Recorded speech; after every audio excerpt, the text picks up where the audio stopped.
to get involved. Once you get involved, and if you're engaged in the process, you start to make those connections and people connect with you. If you make the point or the time in your schedule to get there, Rotary will quickly kind of get its arms around you and get you involved. I think the most important thing is for people who are considering it to take the next step. The next step being attend one of our programs on Tuesday, come along with another member. And you know, for me, I regret that I waited a while to get involved and I needed that nudge. So I would just encourage people who are curious or interested, attend an event, get involved and take the next step. And I think Rotary will meet you halfway and take it the rest of the way.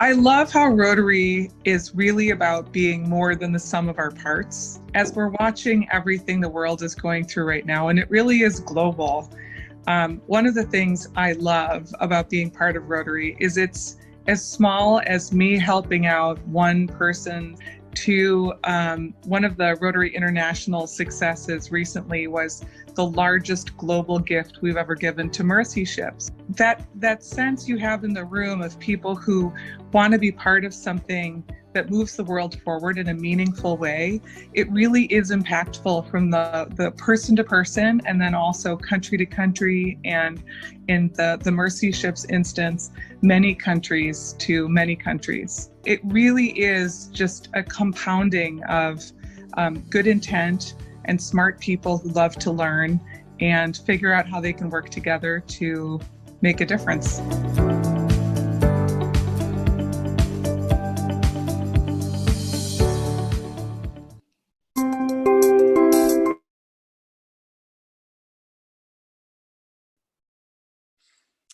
Welcome to the Rotary Club of Milwaukee. I am Club President Darren Miller, President and owner of JM Construction. As we gather virtually today, we will begin our program with the Pledge of Allegiance. I pledge allegiance to the flag of the United States of America and to the republic for which it stands, one nation, under God, indivisible, liberty and justice for all. And now, Ryan Daniels, Executive Director with the Milwaukee Public Library Foundation, will give our invocation. Thank you so much, President Miller.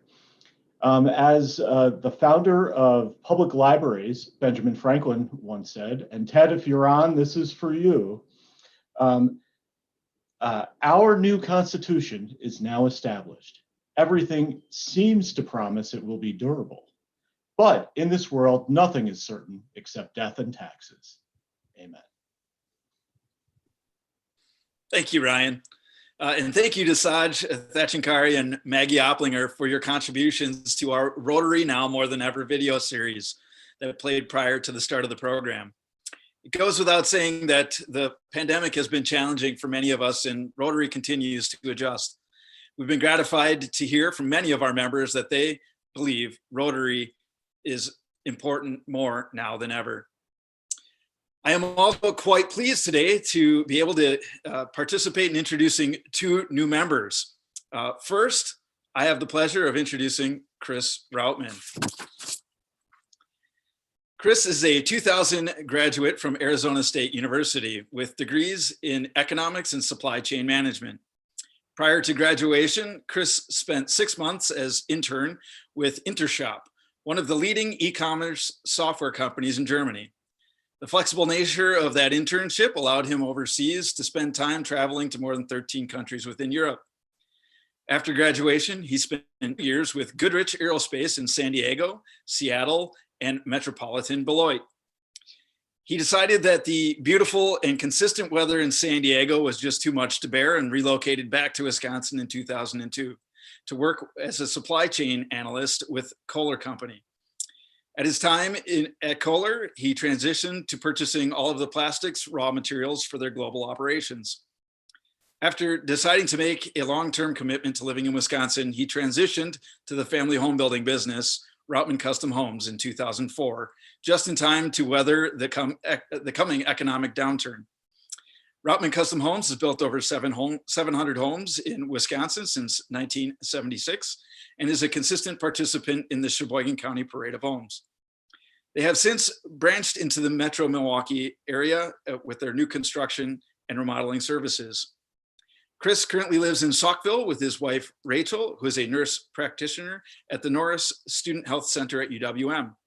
Their daughter, Allison, who affectionately also is my goddaughter, is navigating her atypical freshman year at the University of Wisconsin-Madison. Their son, Max, is a junior at Living Word High School in Jackson, Wisconsin.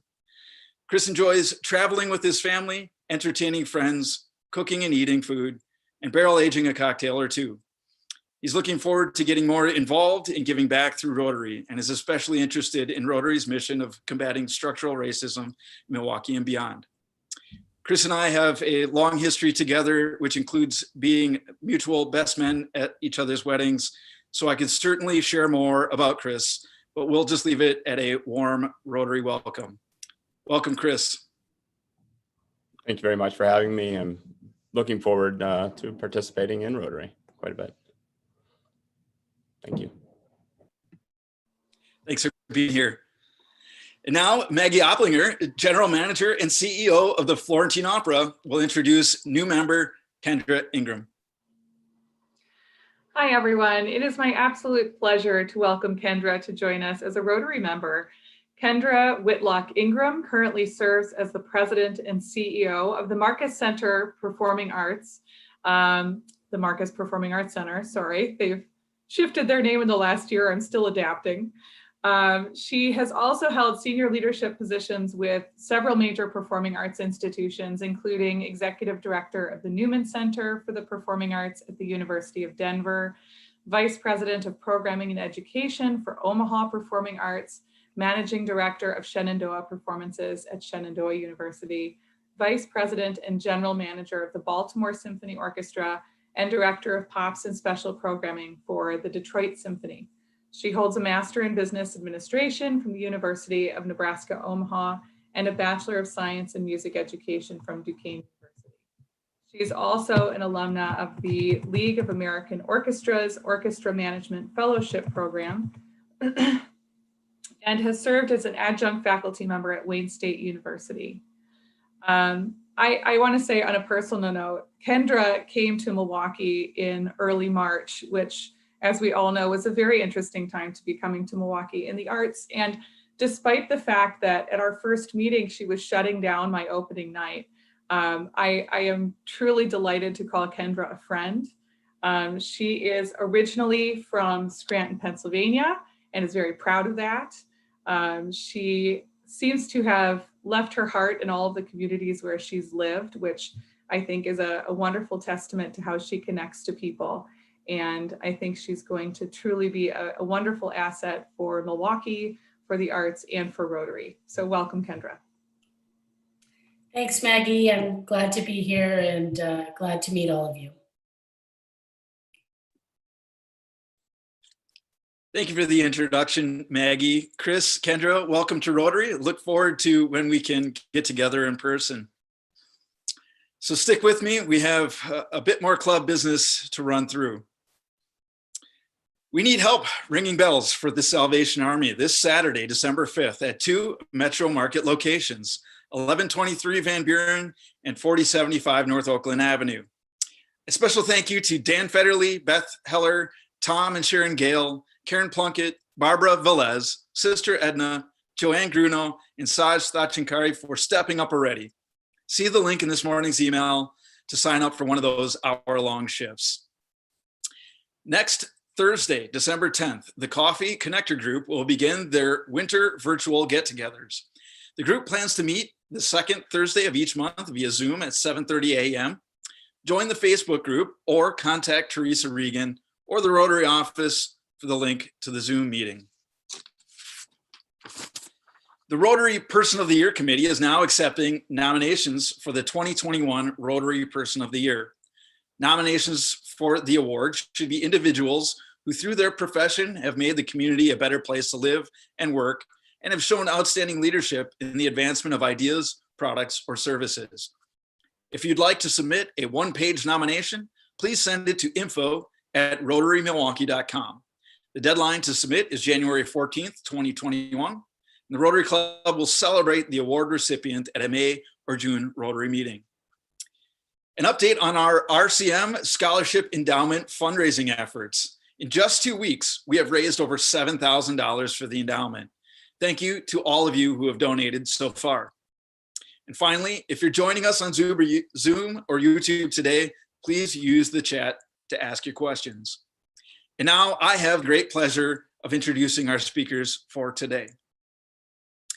Kevin Kennedy retired in 2016 as Director and General Counsel for the Wisconsin Government Accountability Board.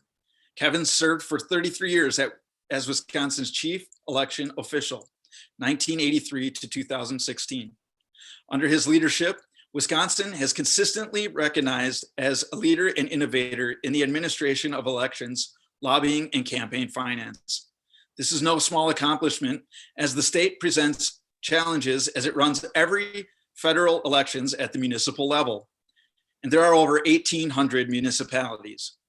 Notably, Kevin was a member of the National Association of State Election Directors from 1990 to 2016 and served as its president in 2006, receiving their Distinguished Service Award in 2016. As a member of the Elections Center for 28 years, Kevin was inducted into the Election Hall of Fame in 2016. A Madison native, Kevin received his bachelor's and law degrees from the University of Wisconsin-Madison. Rotarian John Franke became a member of Gass Weber Mullins LLC in 2009, after 21 years as a circuit judge for Milwaukee County. As judge, John handled a wide range of civic, civil, and criminal cases, including many complex product liability claims, medical malpractice cases, class actions, and insurance coverage disputes. In 2014, he was appointed by Governor Scott Walker to serve on the Government Accountability Board. John attended Wesleyan University in Middletown, Connecticut. He also earned his law degree from the University of Wisconsin-Madison. It would be difficult to find a more appropriate time for your discussion, and we welcome the both of you to speak with us today.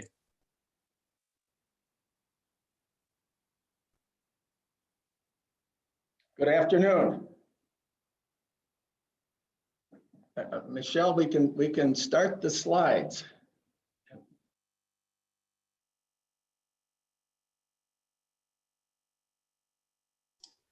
Michelle, should we be seeing Kevin up at the same time too? I'm looking for Kevin. Yep. This is. Hold on 1 second. Just getting him up.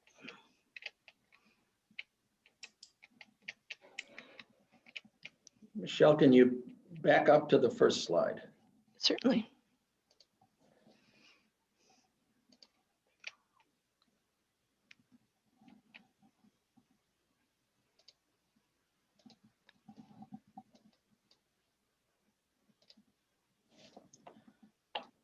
Kevin is on.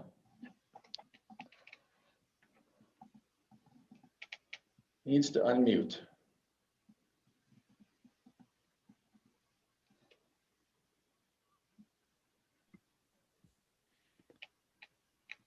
Now you asked for it. If I start talking. All right, we should be set here. All right, we all know that when we cast our ballots for president, we are not directly voting for the presidential candidate whose name is on the ballot. We all know we're voting for some electors who we assume are going to then cast those votes for the president candidate that we are selecting. And for most of our well over 2 centuries of history, there's been relatively little controversy about actually counting things up. And we, at least in my lifetime, there hasn't been, and we tend to take this system for granted, perhaps because of apparently increasing amount of contentiousness and remarkably close elections. There's been a lot of focus this year on these electors and exactly how things play out. And Kevin and I want to have a conversation today about exactly how the electoral Electoral College works. Now, the answer to the question, what is it, is a bit complicated. The answer to the question, can you get an online degree, is easy. The answer is no. But the Electoral College really has its roots, and Michelle, you can go to the next slide, in what's called the Great Compromise. In 1787, the Great Constitutional Compromise between the big states that wanted proportional representation and the small states that wanted each state to be represented equally in this new country. And the famous compromise, the Great Compromise that allowed the Constitution to go forward, was engineered by the Connecticut delegates, so it's sometimes called the Connecticut Compromise. But the compromise was to have a two-house Congress, a bicameral legislature with one house proportional to the population of each state, and the other where each state had the same representation. That's the Senate, of course. And that's led to what many people see as an anomaly where we have states like North Dakota with 2 senators and 1 congressperson, and therefore 3 electoral votes, and states like California that have 55, a total of 55 electoral votes. Michelle, if you want to go to the next slide, here's the basic constitutional provision that sets this out, that each state shall appoint in such manner as the legislature of that state may direct a number of electors equal to the whole number of senators and representatives to which the state may be entitled in the Congress. Now, while this compromise ended up informing how the Electoral College came about, a distinct issue concerned how are we going to choose a president in this country? I'm going to pass that off to Kevin to talk about how it came about that how we decided how we are actually going to select the president. Thank you, John. Interesting, back in 1787, there were not any elected leaders of countries. There were kings and czars and emperors running the countries. And so this was a very unique situation. And the country had just fought a revolution to get out of the tyranny of one person inflicting control on the colonies, which became the states.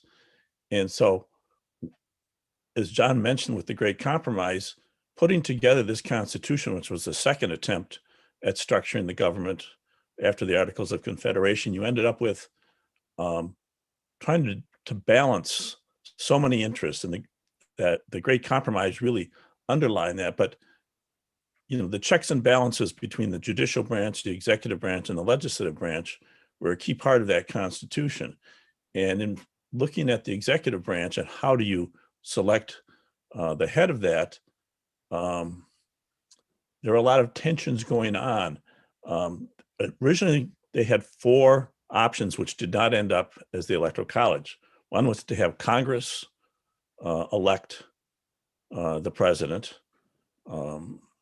And that was discarded. There was a lot of long discussion on this. Election by the governors of each of the separate states, election by the state legislatures, or finally, the idea of a direct election by the voters. And each of these had a lot of drawbacks. And what you ended up with was the Constitutional Congress had formed several committees of 11 to wrestle with big issues. And the committee of 11 that handled postponed matters got stuck with selecting the president.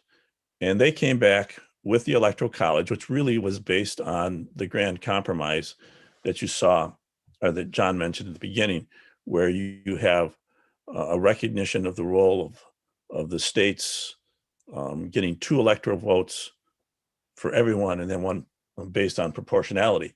And then the idea was that the state legislature would select these electors. And the thought also was that the electors would be more objective. Some people call them enlightened in making these selections. And this was before there was a strong set of political parties. The position of president was important. but it was really designed to execute the laws that had been passed by Congress.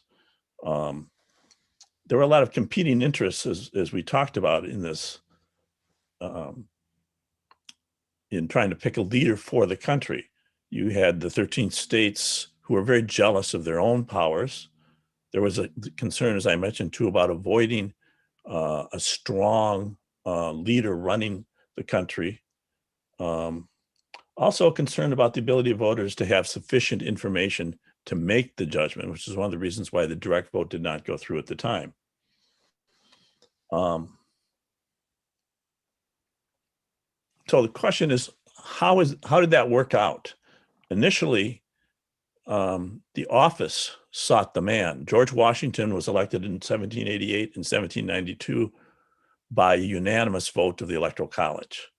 In 1800, the Electoral College had its first challenge, and that was the tie vote between Thomas Jefferson and Aaron Burr, and under the provisions of the Constitution, the House of Representatives had to break that.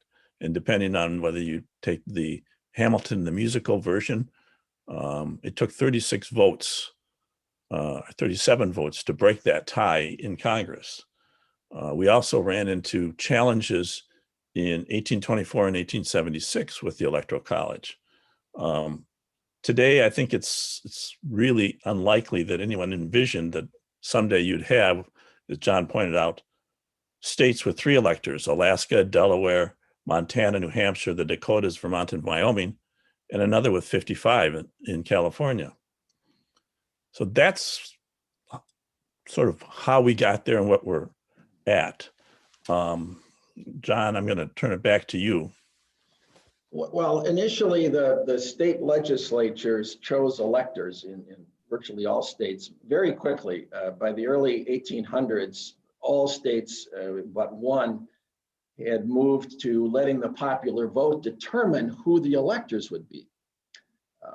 But the Constitution still leaves today, it left and it still leaves the power to determine how this process works up to the state legislatures. The federal government really has no power to tell a state how to go about choosing its electors other than to set certain parameters. And what we'd like to do is try to go through the timeline as it's played out today with respect to selecting electors, and particularly how it plays out in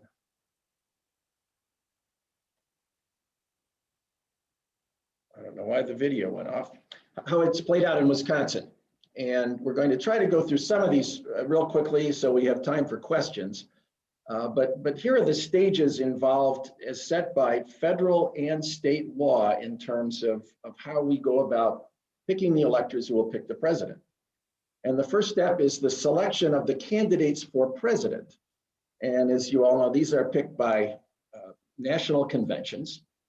And they're picked at the parties during their national conventions. And I think both of those occurred in August this year. One or both got delayed. Then under state law, September 6th is the next date. And these things are often worded, as this one is by statute. By the first Tuesday in September, the state or national chairperson of each party must certify the names of that party's nominees to the Wisconsin Election Commission. And that's pretty straightforward. It's happened this year. Kevin, I don't know if we need to have any comments about how this step played out this year. Well, this year I couldn't really tell you how it played out other than it obviously happened. But internally, you know, the staff of the elections agency is going to be reaching out to the state and national parties. They often are in contact with them saying, what's the paperwork we have to file? The biggest challenges that we've had in the past were when you had September conventions that sometimes occurred after the first Tuesday in September, and you had to make a modification of state law. But it's a pretty ministerial act, but it's handled primarily by the staff of the elections agency. The next date often goes without much notice, but that is the selection of the electors, which is the first Tuesday in October. And the state statutes say the candidates for Senate and Assembly party officers, that's the state party officers, and holdover senators meet, and they met on October 6th, as required by statute, at the state capitol and select the presidential electors. And this isn't something we pay much attention to. There was a little article I found on October 6th indicating that this happened, but it happens every 4 years. Kevin, you want to comment about whether anybody notices or cares, and who actually gets selected to be electors? Is it a sought after position? Well, it actually is a pretty plum position, but the process is mostly a lobbying effort within the state party. The party leaders are getting together trying to allocate which of their 10 electors they're going to be, and they're going to make sure that they come from each of the 8 congressional districts, 1 from each plus 2 at large. If one party has a sitting governor, that person is almost always going to be one of the electors, as is the case this time and was in 2016 as well. It's interesting that the candidates for the legislature and the holdover senators are often caught by surprise when they receive a letter from the elections agency saying, here's where the meeting is going to be. And what happens is there'll be meetings set up in the Capitol. This year was probably done virtually. And maybe a handful of people will show up, but a representative of the state parties will be there basically to say, here's who we're going to select. And in most cases, it goes very smoothly.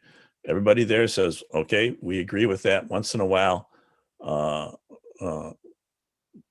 usually an incumbent legislator will kick up a fuss because he or she wasn't in the mix of the discussions. But the party's really picking the electors, and this group is ratifying them. And we don't hear about them again until one of the dates that's coming up here on December 14th.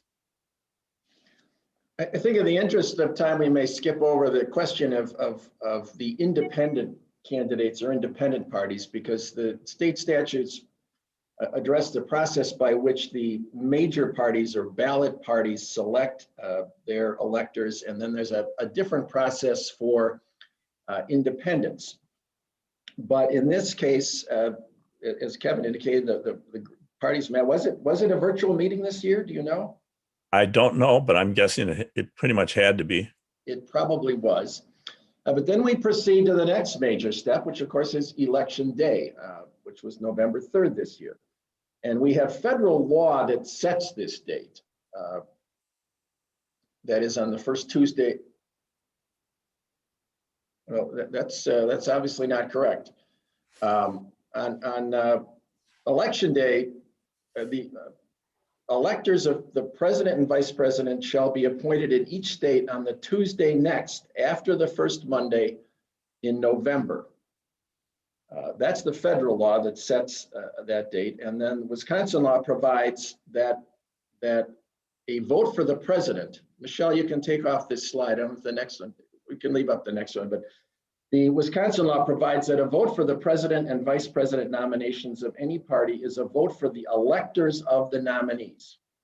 So we have federal law that sets the date. We have Wisconsin law that basically says, even though these elector names don't appear on the ballot, when you vote for president and vice president, you're voting for those electors who were selected by the process we've just described.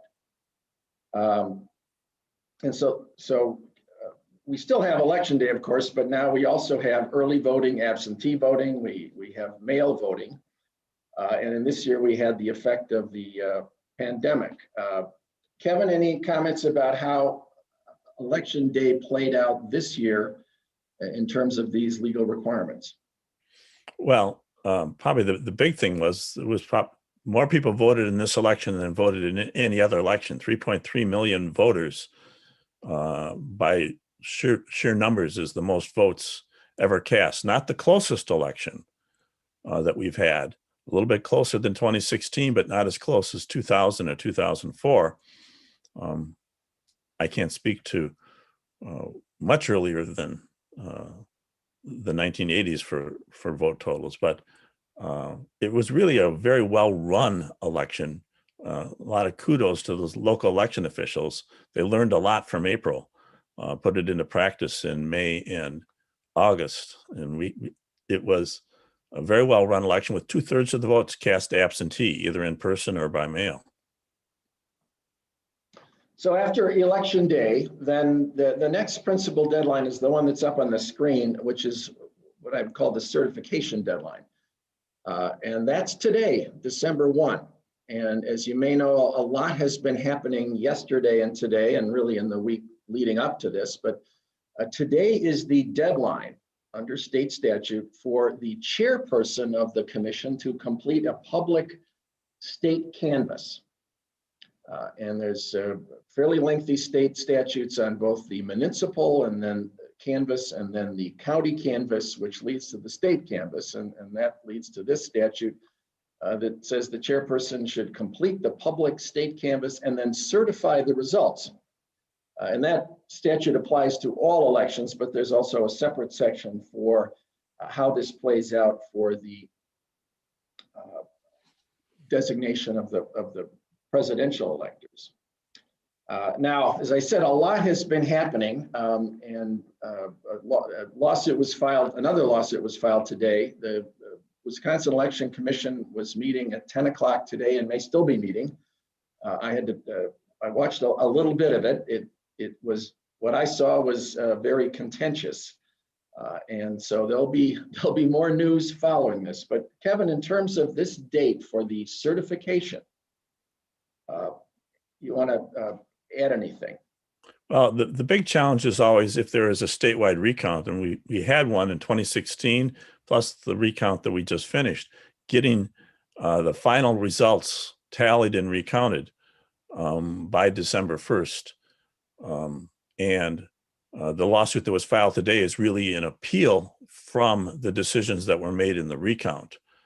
There was a lawsuit filed last week, which was seeking relief that, quite frankly, the only way under Wisconsin law to challenge the results of an election is to go through a recount, and the only person who has standing is the candidate.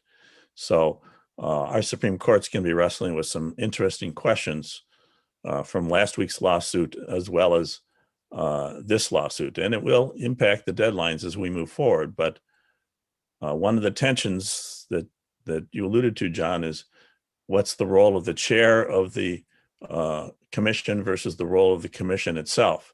In past years, it was a single person coming in and reviewing the paperwork and signing off on that. In fact, in some cases, the chair would ask someone else to step in and do it. In fact, in some elections, the current administrator has signed them on behalf of at the designation of the chair. I was never trusted with that responsibility, and I actually encouraged the chair to pick someone else, since I was supervising the staff that put those results together. It appears from what's been in the news and then what was said at the meeting, that at least parts that I watched just before we went on to this, the Rotary talk here, that one or more, perhaps all three of the Republican members of the Election Commission are now disputing whether this is something that is entirely up to the chairperson or whether it is a function of the entire committee.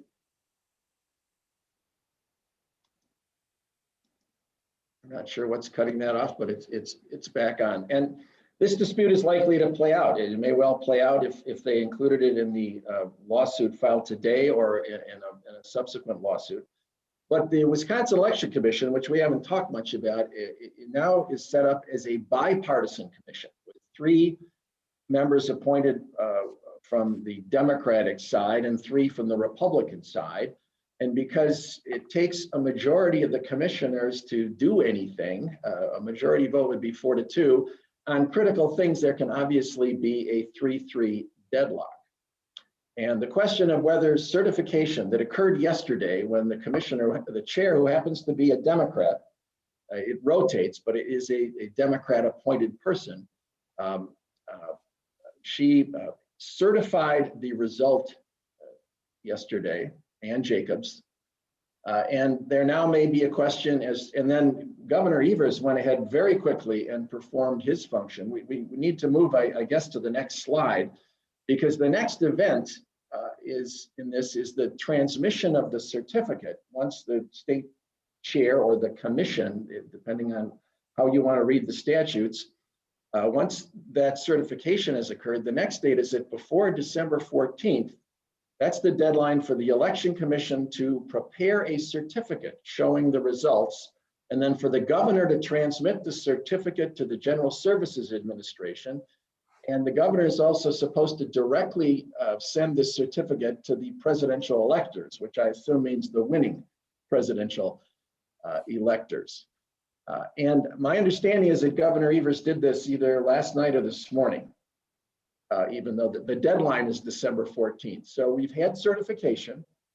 We've had the governor transmit the certification. But there may be, depending on where things go in the next couple of weeks, perhaps beyond that, some controversy about whether this was a proper or legitimate certification of the vote. Kevin? That's what we're going to see all the discussion about for the next 2 weeks till we get to December 14th.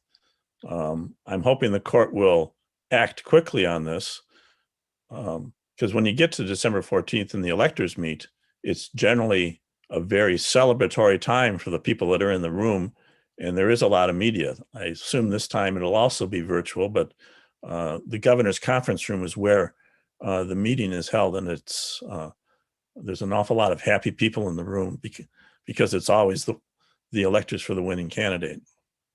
We happen to have a Democratic governor at the moment, but if we had a Republican governor or any governor who, for whatever reason, had some objection to the results of the election, does the governor have the power to refuse to transmit the certificate to the GSA and simply not do that function? Kevin? Well, that would be one of the challenges that and questions that would come up. I think the statute, the governor pretty much has to follow what is certified in terms of the results. But history has shown in other states that on occasion they will send competing groups of electors and let Congress sort it out. It's been a while since we've had to wrestle with that. But Wisconsin might be ripe for that kind of a showdown right now, in terms of whether or not what the governor has transmitted will be if the court comes up with a different ruling. And absent some injunction, then we proceed to what happens on December 14th. And Kevin already alluded to this, and this is the next slide, Michelle, number 6. On that date, and the statute's very specific about this, the winning electors must meet at the state capitol at 12 noon, not 11:45, not later in the day, but 12 noon on the first Monday after the second Wednesday in December. And the statutes further say they shall vote for the candidates of the political party which nominated them. And that's the event Kevin was talking about. Kevin, you've been at many of these? 9 of them. I didn't get to the 2016 one, but I was at the 9 preceding that. And I don't know, John, if you want to talk briefly about the fact that Wisconsin requires them to vote for the candidates, and 36 states do that. And there was a case in front of the Supreme Court that was decided this summer that says if you have a faithless elector, the state can replace them or punish them for not complying with the legislative procedures on how they're supposed to vote. I believe the statutes allow for a fine, but I suppose someone could say, go ahead and punish me. I've decided to vote for somebody else. And is there a process by which that faithless elector could be replaced? Wisconsin really doesn't put a process in place for that. It simply requires them to do that. If they refused, I think you would see someone running to court right away to compel that vote or for that person to be replaced. after those electors meet, and I'm seeing lots of questions come up, so we're going to try to get to them, but we'll finish out the chronology. After those electors meet, the next thing that happens is back in the federal spotlight, and that's where Congress counts the votes. And there is a fairly detailed federal statute. It's, for anyone who cares, it's Title 3, Section 15, which provides the procedure by which Congress counts the electoral votes. And I'm assuming it's mostly quite routine. There is a significant, there are provisions for any senator or representative to make an objection. And this is not just the House of Representatives deciding this. That's what happens if somebody doesn't get 270 votes. That's a different problem that's come up once or twice. I think just 1876, where somebody, and I can see Kevin's thinking, no, it happened in maybe 1800 and 1824. But certainly in 1876, someone didn't get enough votes, and then the House of Representatives votes by state to resolve that problem. What's up on the screen here for January 6th is actually counting the electoral votes to determine, did somebody get the majority, which is now 270. And senators or House of Representatives, representatives can object, and then there's a procedure by which those objections are resolved.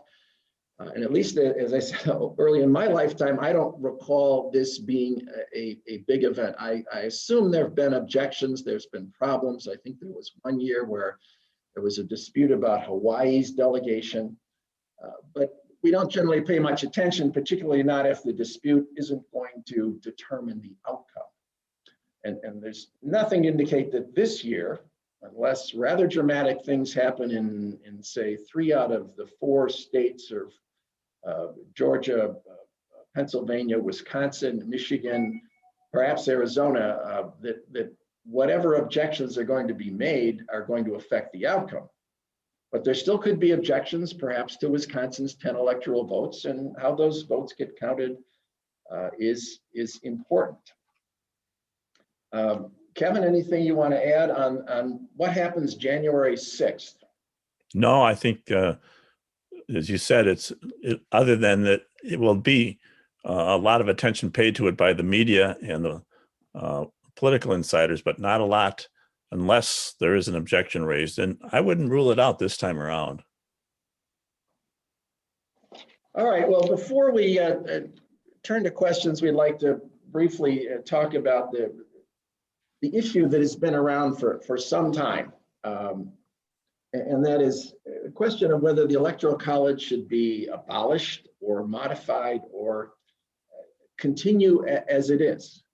It's what we have, it's our constitutional structure, but increasingly, perhaps particularly in light of cases where the winner of the majority of votes in the nation, the total number of individual votes, the winner of those votes has happened in 2000, for example, and again in 2016, does not win the Electoral College vote, and that bothers some people. So, Kevin, should we change this process, and how? Well, I mean, my sense is that we should change the process. I think the Electoral College represented its times, the tensions that existed there, but from what I've been looking at this for a while, most of the people that I talked to and most of the people that have been surveyed on this, up to 70% of the American public would support a direct election of the presidency. It's what their view of democracy is in this century. It's a very different view than what was formulated when you were trying to balance the interests of the 13 states, when, quite frankly, the people who got to choose were, white males, most of them property owners, most of them Protestant, and the votes that were given in Congress were actually, based on our history of slavery as well, giving the southern states a lot more power than they would have gotten by population, although not as much power as they would have gotten if we had given citizenship to the African Americans at the time. But the arguments really tend to be that people's sense of fairness and participation apply across the country. The issues that we've talked about here about what's led to the Grand Compromise are still going to permeate, and I don't know if there's really an ideal solution to this, but I think I lean towards a change because it tends more to reflect the will of all of the voters in the United States, even though that means there'll be a high concentration of voters that are going to have a lot of sway over some of the more rural areas. I'll leave it to you, John, and we can flesh it out. Well, I'm not ready to change the system. The map that just went up, that's, Kevin, was that yours? Yeah, that was mine. This shows you how the campaign played out in 2020. These are the appearances by the two major presidential candidates between August and November. This is where the campaigning actually took place, with most of the stops being in Pennsylvania, North Carolina, Wisconsin, Michigan, and Florida. So that's why I gave that map. I was trying to move us into the questions as quickly as I could, not let you say anything, John. All right. Well, I will quickly explain the other side, which is that the framers really got it right, and whether they got it right or not, it's not the United People of America. It's the United States of America, and this was a contract between those 13 states that addressed this and resolved it. And as a matter of contract, this was the agreement. And you can't change it, at least not without 3/4 of the state supporting it. And as a practical matter, I don't see that happening anytime soon, and I'm not sure it should happen. Now, the map on the screen is a cartoon designed to explain what the US election would look like without the Electoral College. I have to say, this is not accurate, obviously. This is a cartoon trying to demonstrate the size of some states, but obviously Michigan, Illinois, North Carolina would be much bigger on this. But the point is that we've got these large states that are going to totally dominate an election if you take away the Electoral College. Perhaps a better illustration is to look at the next map, which I found fascinating. I can't vouch for the accuracy, and this is from a group supporting keeping the Electoral College, but this is the states that have a smaller population than LA County. So you can see LA County down there in the corner of California. And then you can see in blue all of the states, including Wisconsin, and that have a smaller population than LA County. And if you think that 3/4 of those states are going to agree to turn the election over to California, Texas, Florida, et cetera, it's not going to happen anytime soon. And you can do the math. I haven't done it as to exactly how much clout, how much a person in North Dakota, how much their vote counts towards one elector as opposed to California. And it's not one person, one vote. That wasn't the way it was set up. That is an important principle, but it doesn't apply to picking the president. On the other hand, I would sort of wonder, what would you rather do? Have a smaller voice in deciding how 55 electoral votes get cast, as someone in California does, or have a much larger voice in deciding just how 3 votes are cast? Does anyone really care where North Dakota, South Dakota go? Or would you rather be somewhere in the middle, which is having a modest voice, like in Wisconsin, for how 10 electoral votes get decided? Well, we're not going to resolve the controversy today, but it is an issue. Let's try to move on to questions, which Mary will moderate. Well, John and Kevin, thank you. You really gave us quite a thoughtful overview of things that we should all be thinking about, and some basis for really understanding what's going to happen in the next couple of weeks. Chris Hendricks asks a question here, and this goes really to the lawsuit that was filed today, which would, if in the ballots that are being challenged were challenged in Madison and Milwaukee County, does the lawsuit really, if it were successful in challenging the ballots, would only the ballots in Milwaukee and Dane County be affected? Or do the ballots throughout the state also come under that purview? It's hard for me to answer, partly because I've just glanced at it. It was filed this morning. I can't imagine it's going to be successful. That's my perspective. Kevin, do you want to try to answer the question?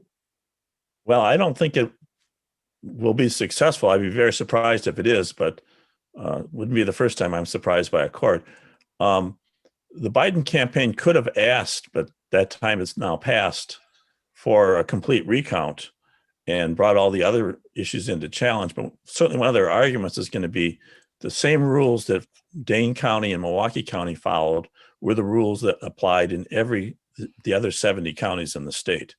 And so I think that is going to be one of the factors the court's going to weigh on this. But again, I haven't looked at the lawsuit for their relief. My sense is they're asking for those votes to be thrown out and for based on that, for the election to be declared for the president as opposed to the current president-elect. Do you see other changes in how Wisconsin conducts its elections coming out of the controversies that have come up in the recount? Do you think that we'll be reconsidering how we handle mail-in ballots, for example? I definitely think we do need to take a look at it. We're talking about claims of procedural irregularity that is much different than any claims of fraud. But the movement in Wisconsin from having this absentee ballot process to then trying to use that for widespread mail-in voting, it has created some issues that I think the legislature needs to address. And there's no question in my mind that some of these issues that are being raised need to be looked at and could be better addressed in terms of what exactly are the procedures and why are we even talking about absentee voting if what we really want to have is an option to vote by mail? Why do we have to take this clumsy old absentee ballot process and use it? So, but that will be up to the legislature. And there's nothing about the fact that we followed these procedures that suggests that there was some kind of fraud. If you interpret the statute to say that someone's ballot didn't comply with the statutes, then I suppose you could call that an illegal ballot, even though it's the way we've been doing it for quite some time. Kevin? Well, and actually a lot of the ballots that weren't counted are ones that didn't follow those procedures. Usually the most challenging part of the absentee voting process, and particularly in the pandemic, is getting someone to witness that. And in Dane County, and for sure I know, looking at some of the minutes, that a number of ballots were thrown out that were originally counted because when they looked at the envelopes, they didn't have a signature of the voter or they didn't have a signature and address of the witness. Which, were protections to make sure that you have that situation. I think the legislature will look at things. My concern is that they may use this as an opportunity to make it harder for people to participate in the election. I mean, what we faced this time was a very unique circumstance. I mean, we've had a quarter of our people voting absentee in major elections since around 2008. But most of those people were showing up early and casting an absentee ballot. Their ballots treated the same way as if it were mailed out. It needs the signature of the voter on the envelope, and it needs the signature of a witness who is going to be someone in the clerk's office. And those are really administrative challenges. And sometimes they do trip up voters. We had situations where the clerk forgot to witness voters in past elections. In 2011, in the recount, we had to throw out a bunch of voters of cloistered nuns that Sauk County had been counting for years, but never had a witness to any of the signatures on that. So it'll get looked at. There'll be a lot of rhetoric about this, but from my perspective, the key thing is, what are we doing to make voting as accessible to the voters as possible and as administratively efficient and secure as possible?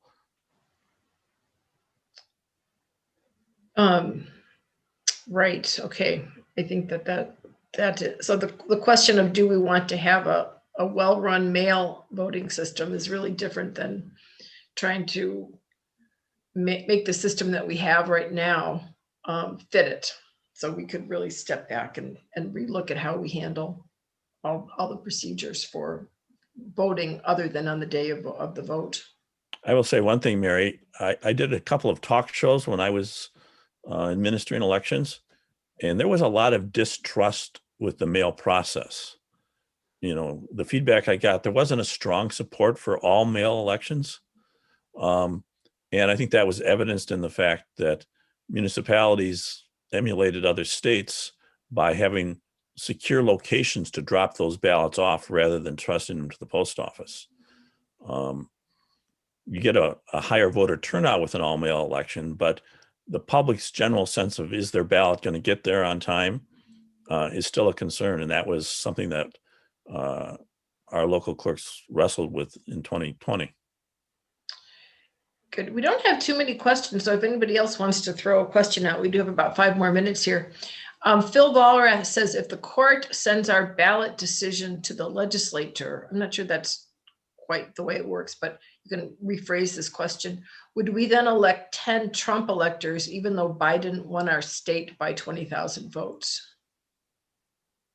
So I guess the question would be, what action would the court take that would allow the process to happen that we were sending Trump electors instead of Biden electors? In the lawsuit that was filed last week, the relief that was requested by Wisconsin Voters Alliance, the group that filed it, included a request that the court effectively turn it over to the legislature. Let the legislature decide who are the valid electors.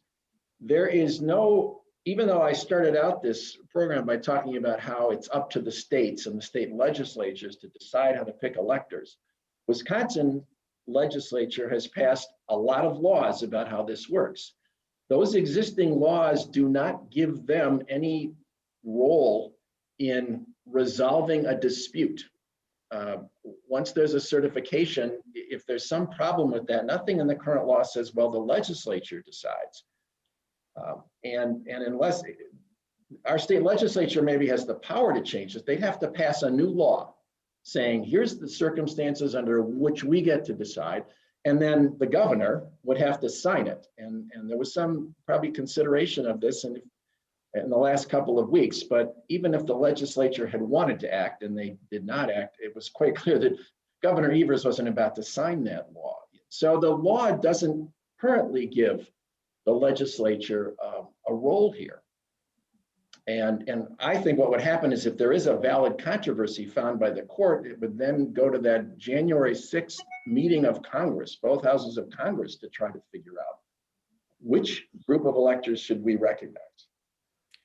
Well, and the court's going to have to wrestle with a remedy if it thinks that there's a problem. I mean, one of the situations you have is once these ballots have been cast, you don't know who cast what ballot.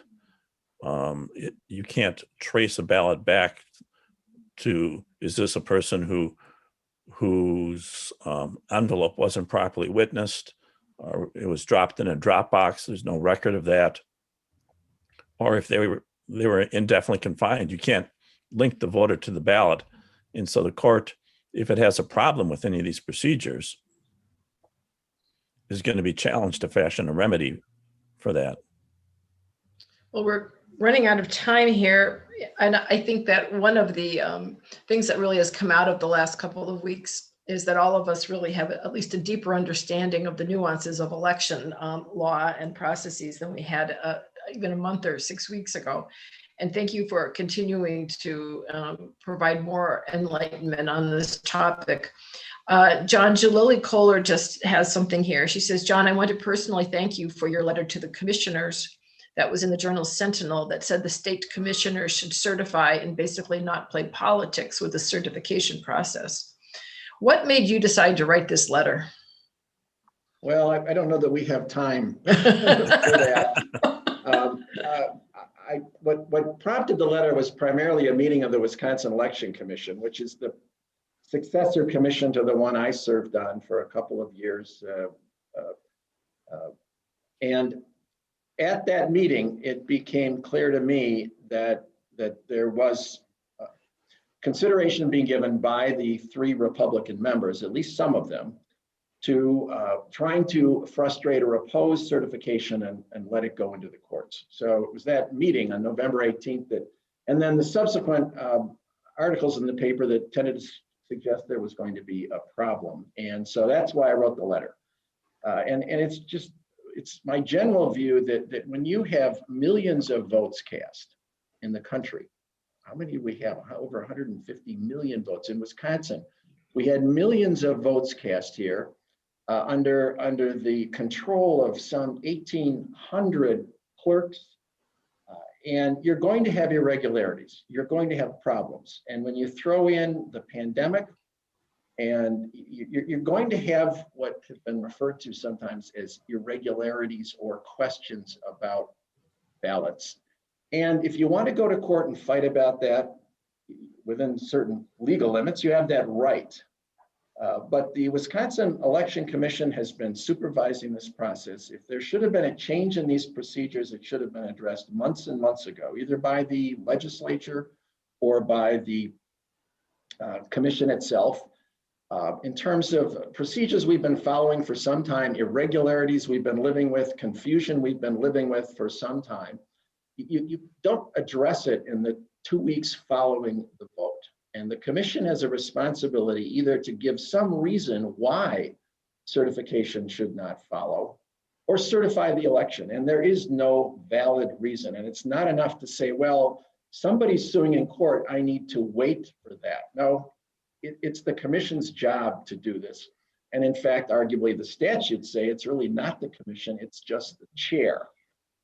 And that raises the legal issue that we're going to hear about now for a while. Well, I think that's a perfect way to wrap up this program. It's a good point to land on. And I thank both of you very much. It really has been a terrific program. And as Darren said at the beginning, we may need to bring you back after January 1st or after January 6th and see what we've all learned. But I'm going to turn this back to Darren. So thank you. Thank you. Kevin, John, thank you so much for being with us and speaking with us today on such a timely and relevant topic. In honor of leaders like yourselves who speak to our club members, we will be making a donation to the YWCA Southeast Wisconsin, whose mission is eliminating racism, empowering women, and promoting peace, justice, freedom, and dignity for all. Thank you again for being here. Thank you. Next week, fellow Rotarian Will Rush, CEO of Versant Solutions, will lead a discussion with Rotarian Cindy Kraublu from the Guest House and Michael Gossman of Axe Housing. They will be discussing the challenges of unstable housing, homelessness, and pathways to home ownership in Milwaukee and how their work has been impacted by COVID-19. I'd like to thank everybody for being here today. This meeting is adjourned.